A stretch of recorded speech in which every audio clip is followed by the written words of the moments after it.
উপাচার্যের পদত্যাগের দাবিতে বাসভবনে তালা দিয়ে বিক্ষোভ করছেন বরিশাল বিশ্ববিদ্যালয়ের শিক্ষার্থীরা। এই মুহূর্তে ক্যাম্পাসে আছেন সহকর্মী অপূর্ব। সরাসরি যাচ্ছি তার কাছে।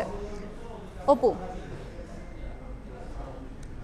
আধা ঘন্টা আগে অর্থাৎ দুপুর 2টার সময় বরিশাল বিশ্ববিদ্যালয়ের উপাচার্যের বাসভবনের প্রধান ফটকে তালা ঝুলিয়ে দেওয়া হয়েছে। আন্দোলনরত শিক্ষার্থীরা বলছেন তারা এই বাসভবনের যে বিদ্যুৎ লাইন এবং পানির লাইন সেটিও কেটে দেবেন। ঠিক এই মুহূর্তের সরাসরি চিত্রটা দেখাচ্ছি।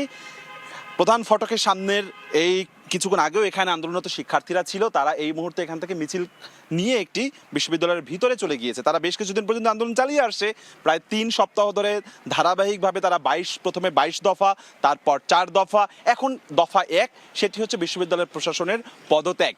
বিশ্ববিদ্যালয়ের উপাচার্য ডক্টর সুচিতা শারমিনের সাথে কিছুক্ষণ আগে মুঠোফোনে আমার সাথে কথা হয়েছে। তিনি জানিয়েছেন, তিনি দাবি করেছেন শিক্ষার্থীদের 4 দফা দাবি তিনি মেনে নিয়েছিলেন, তারপরও কেন এই ধরনের আন্দোলন সেটি তার বোধগম্য নয় বলে উপাচার্যের দাবি। তবে আন্দোলনরত শিক্ষার্থীরা বলছেন তারা যখনই কোনো আন্দোলন করেন তখনই সেই শিক্ষার্থীদের নামে মিথ্যা মামলা দেওয়া হয়, নানানভাবে হয়রানি করা হয়।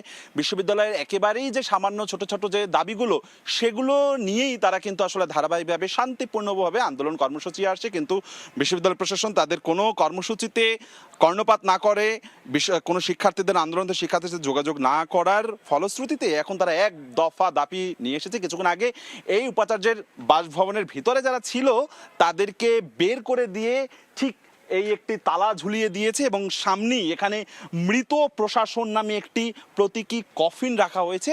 বিশ্ববিদ্যালয়ের ভিতরেই ছিল, নিরাপত্তা কর্মীরা ছিল এবং যারা কর্মচারীরা ছিল এই উপাচার্যের বাসভবনে, তাদেরকে বের করে দিয়ে সামনে একটি মৃত প্রশাসন নামে একটি কফিন রাখা হয়েছে এবং গেটে তালা ঝুলিয়ে দিয়েছে শিক্ষার্থীরা। যতক্ষণ না পর্যন্ত নতুন ভিসি এখানে না হবে ততক্ষণ তাদের আন্দোলন কর্মসূচি চালিয়ে যাবার ঘোষণা দিয়েছে। আমার কাছে সবশেষ এতটুকুই খবর ছিল বিশ্ববিদ্যালয়ের আন্দোলনের।